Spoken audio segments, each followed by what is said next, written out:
In this week's combat review, we jump ahead a couple of encounters in Paizo's Rusthenge. This encounter is from the second level content, and this is your spoiler warning.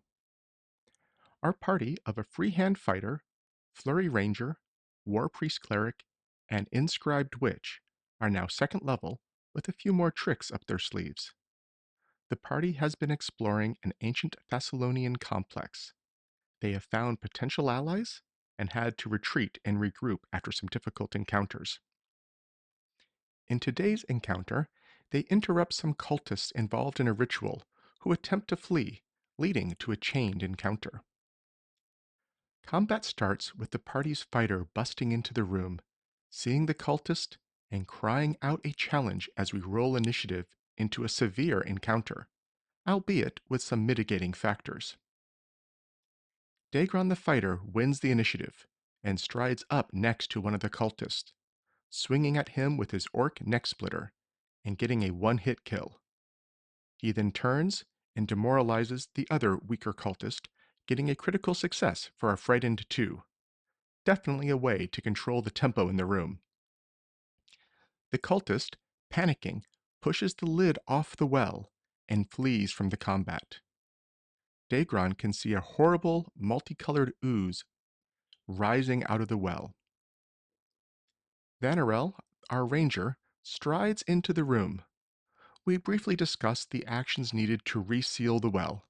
2 characters, both with a free hand, one readies or aids, the other does the athletic check. Veneral decides against this in the moment, strides a second time, and strikes at the one remaining cultist in the room, missing. Desi, the cleric, strides into the room, recalls knowledge about the ooze, and fails due to the rarity adjustment. In this case, I like to give generic information as well. This is not quite raw, but it's a place I like to ensure players still feel like recalling knowledge is useful. Especially in the case of unique creatures, not ones that are merely rare. I would definitely encourage GMs to apply a similar ruling and give ancestry-specific details on failures due to the unique modifier, and just reserve all the more unique abilities for full successes. Desi then shoots his crossbow at the cultist, killing him. Libiel, our witch, who was out sick this week and is being played by me, the GM, strode into the room, recalled knowledge. Here we allowed the Zen Ederasil lore to apply since it is related to this kingdom and envy in particular, and succeeded, learning about the ooze's ability to capture spells and drain spells from spellcasters. Libiel then ducked back into the hallway, not wanting to engage in a anti-caster ooze. As we start round 2, Dagron spent the 2 actions preparing to lift the lid back onto the well, and attempted to demoralize the ooze, scoring a critical success, even without having a language in common. However, I missed its immunity to mental, so this should have failed. It's not going to have a major bearing on the combat, but I do want to call out my missed ruling there. The ooze is up next, which foils the plan to reseal the well. If Vanarel had attempted last round, it might have worked. The ooze climbs out, triggering a reactive strike from Dagron, who critically missed. He was maybe too busy holding up the lid. Desi was in range of its precise magic sense, so it moved over to Desi and attempted to strike, but missed because of the frightened. So as mentioned, Desi would have been hit here if I had not missed the mental immunity, but it wouldn't have had its actions for grab or any other abilities, so aside from some minor damage, I don't think the error cascades past this point. The fleeing cultists open a door, moves, and closes a door. Vanarel delays due to technical issues. Desi steps away from the ooze, and then strides away. Desi was a little afraid of it having a reactive strike, hence the initial step. The party has decided they want to chase the fleeing cultist and try to kite or ignore the ooze for now. Libiel triple strides and ducks behind a corner to avoid being the frontliner. Vanarel re-enters initiative, strides twice, and after some confusion over which door is which and what the party's plan was, opens the door. At this point, I'm rolling in the second encounter, while the first one is still active. My usual rule of thumb is that a second encounter without rest is often 1 degree harder than it's stated, so the low encounter here will probably feel more like a moderate. And of course, the main danger of the first encounter is still active, so we're in a prolonged severe encounter at this point. I don't think it reaches the extreme level, but this is going to be a challenging encounter. One of the new initiates strides, throws a dagger against Vanarel, who has cover, and misses before drawing a second dagger. Daegron leads the way in round 3. Strode twice, a bit stymied by slightly not enough movement, and attempts to strike around a corner. Normally, I would not allow this, and again, it's just another error on my part that seeing on the review makes me feel a little bad. You would normally need to spend an extra action to lean out kind of around the corner to target, so you can target from a corner rather than your center.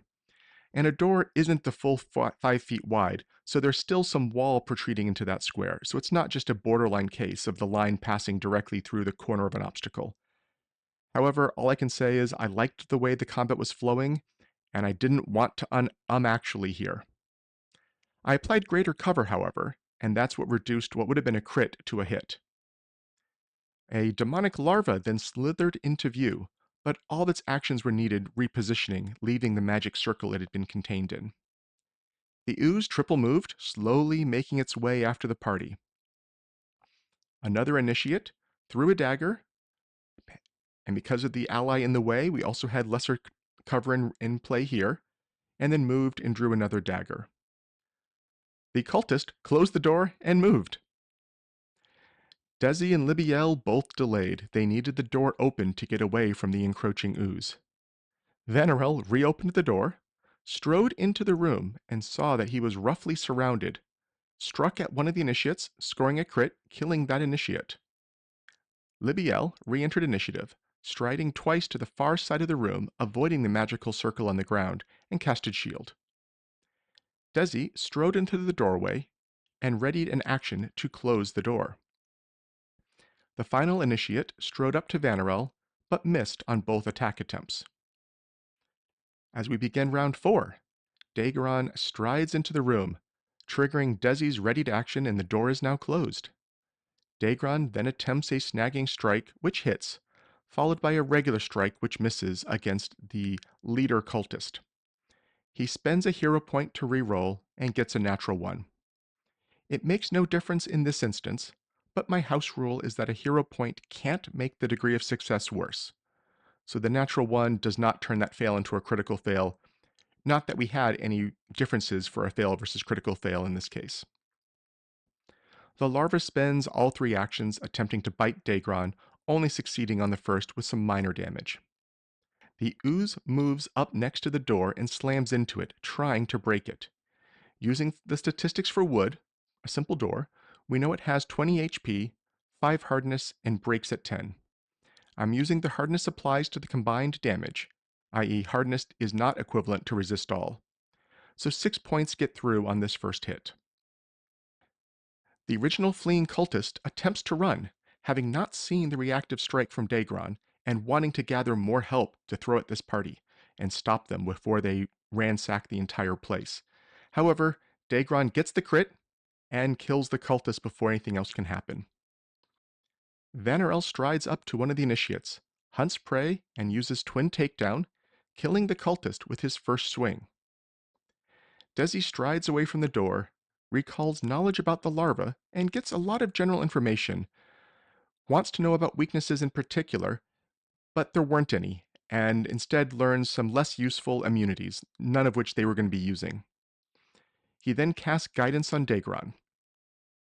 Libiel continues to stride away, casting a live wire for some damage. In round 5, Daegron uses the guidance on his first snagging strike, which misses, attempts another strike, which misses, and then uses dueling parry to raise his AC against the return blows. The larva misses with all 3 of its attempted strikes. The ooze then strikes the door again, getting another 6 points of damage through, passing the broken threshold, so the door no longer functions as a door. I ruled it difficult terrain as it slithered through. This slithering provokes a reactive strike from Daegron, who scores a crit, and we now learn that it is immune to critical hits. Now, it is important to know that immunity to critical hits only applies to the doubling of damage. Any extra riders on a critical would still apply, such as deadly, fatal dice, critical specialization. However, none of those common exceptions apply here, so it's only a little bit of damage gets through, as we see it also has a resistance to slashing. The ooze then tries to strike Desi, focusing on casters because of its magic sense, and misses. Venerel ignores the possible flank to stay protecting Libiel, hunts prey with his new Monster Hunter feat, giving a free recall knowledge, which fails, and then strikes with Twin Takedown. We see the bludgeoning damage is more effective here. He tries a third swing and misses. Usually, I wouldn't recommend attempting a full map attack like this, especially when you don't have any buffs to help you out. But remember that a Flurry Ranger's worst map is still only -6 with his agile weapon, so basically the same as a normal Marshal's second attack. Desi runs across the magic circle and needs to make a will save, which succeeds, and then runs up to the north and opens a new door. This surprised me in the moment, but I think the players were still feeling like they had to kite the ooze and wanted to find a way out. Upon opening the door, they recognize they've been in that hallway before. They know there's a safe point a little ways around the corner. Libiel continues to retreat. In round 6, Daegron decides it's time to go full offense. He hits the larva with a snagging strike, misses on the follow-up swing, and then crits with the final attack, killing the larva. The ooze, sensing much weaker magic as people run away, strikes at Vanerel, who is under the effect of a light spell. The ooze hits, and succeeds at grabbing Vanerel. It then attempts its special Spell Drain ability, which I should have ruled auto-failed, as Vanerel is not a spellcaster. But in the moment, I overlooked that. I had it do its damage, but not get any of the other benefits. This left Vanerel at 1 hit point.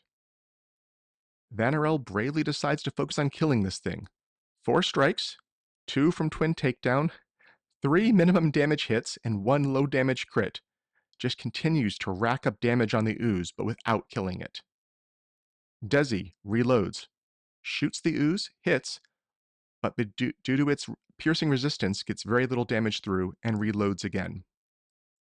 Libiel continued to run away, got up next to the door to the safe room. As we begin round 7, Daegron begins punching with his free hand, realizing that bludgeoning is better than his axe. Scores a crit with his first punch, punches a second time, and finishes off the ooze. And we leave combat with Vanerel nearly dead, but still standing.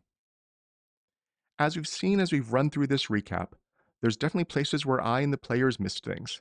I think that's bound to happen. On my re-review here, only the spell drain on Vanerel felt like it could have been a bigger problem. I know in the moment I wanted to show off what could have happened to a caster, and that's probably why I missed that. I wanted to explain how they could become hasted and all kinds of other problems could have happened if they hadn't been playing keep away with their casters as well as they did. We saw a more fluid combat against a mix of weaker and stronger opponents, and saw how effectively they can remove the minions, and how removing actors from the board can help tip the action economy in their favor, as well as opening up more movement options. We also saw how powerful a door can be. I hope you're enjoying these combat reviews. Please check out the actual play they're from if you want to see more context around the fights. Episodes 1 and 2 of the actual play had some audio issues, but I think we've gotten things better ever since then. If you have types of combats you'd like to see reviewed, please let me know here in the comments.